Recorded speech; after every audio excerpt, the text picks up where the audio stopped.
Hi everybody, Jasmine here, and yes, I invented Stand Perfect.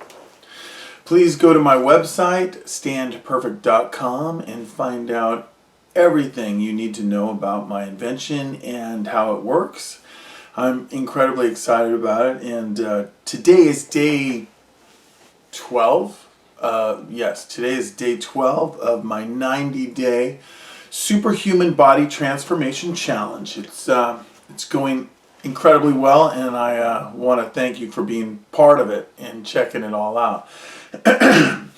In today's episode, I'm going to talk about motivation. I think motivation is so interesting and it's so important, and everybody finds motivation, in different things, to do good things and bad things. You're motivated to do it. In order to work out and be healthy and be happy and eat right and be a good weight and not ever get sick, you must be motivated, obviously, to stay in shape. And this takes a certain kind of motivation. And throughout my life, I've learned a lot of things about this kind of motivation.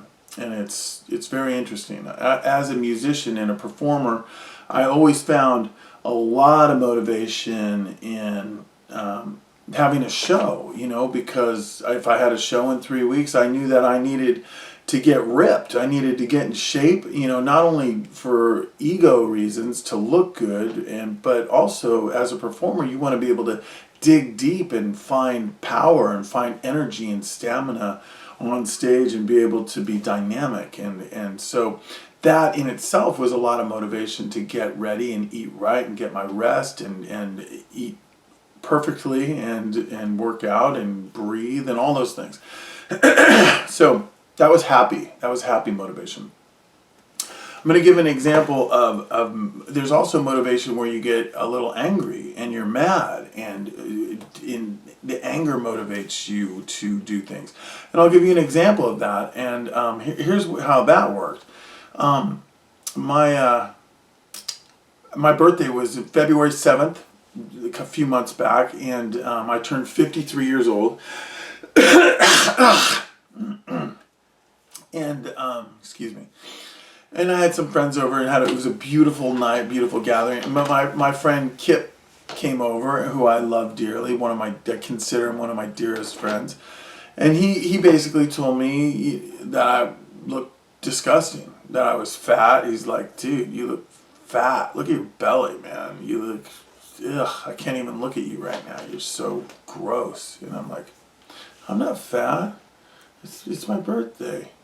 But anyway, I was fat, I really was. And that's what friends are for. That's what guy friends are for. It's like, that's what friends are for. The good times, the fat times, I'll be on your side forevermore. So anyway, I digress, but he was right. I was fat. But see, that made me mad, and it made me motivated. I was like, oh, I'm going to get in shape. I'm going to show Kip I can get ripped. So anyway, but the thing about that anger and motivation, it's self-defeating. You actually start to digest yourself on the inside, because anger causes stress, and stress releases cortisol more than you need. And that anger is kind of motivating for a while, but after a while it breaks you down and it makes you sick, because you're mad and the anger is motivating you to do something. In fact, I can liken it to sports. When you see an athlete or somebody playing a sport and they get angry, they immediately start to press and they play poorly.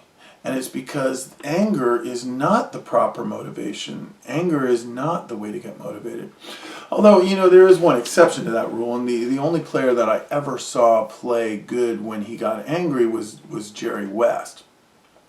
And when you got Jerry West mad, he would would go off. Like when he broke his nose, one of the 14 times that he broke his nose, every single time he broke his nose, he continued to play, and he scored 40, and he got pissed, and he was so good when he was mad. But he's the only person in the world I've ever seen be able to do that, ever.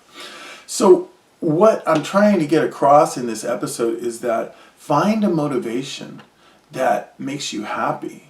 The love. For instance, my son, when I think of him, I think, hey, I'm 53, my son's 5, I love him more than anything in the world, and I want to see every single thing he does in life. I want to see his college graduate, high school graduation, getting married, having kids, doing all that. And, he doesn't even have to do that. He can do other things. He could do whatever, drop out in the 7th grade, get married to a guy, adopt children. I would still love that completely. Every bit of my love would be solidly there with him, no matter what he chooses to do. But my point is, I want to be alive for it. So there's such an incredible motivation. I'm going to stay alive forever so I can watch my boy his entire life.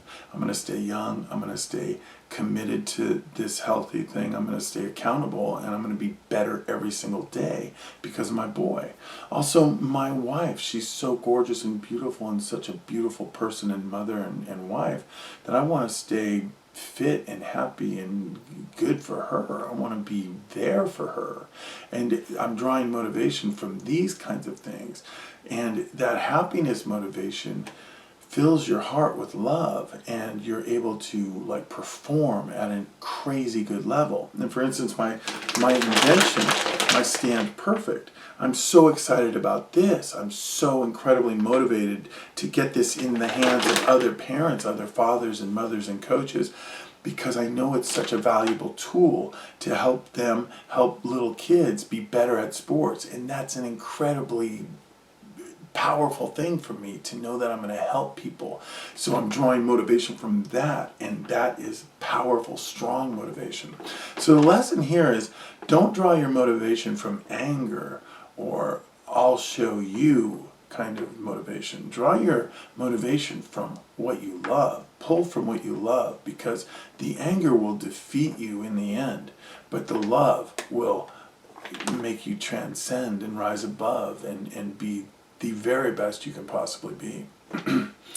Please go to standperfect.com and check out my invention. I'm so proud of it. There's a lot of cool things on the website. Sign up for my mailing list. And yesterday I did a promotion where I'm going to give 30 free Stand Perfect Juniors away. If you have a kid 7 years old or younger, I'll give you one. All you have to do is make a movie with your kid using it, and hey, please do that, and I will put your kid in a commercial, and you'll be part of my montage of children having success using my product. It's a grassroots marketing campaign, and I would love for you to be a part of it. So go to standperfect.com, and I'll send you a free one. The first 30 people get a free Stand Perfect Junior. A lot of people did it yesterday, but not quite 30. So there's still about 14 available to the next people who sign up on the mailing list. So I love you so much. Thank you. I'm Chad Jasmine. I invented Stand Perfect. People, please be brave and be nice first, because it takes bravery to be nice first. I love you.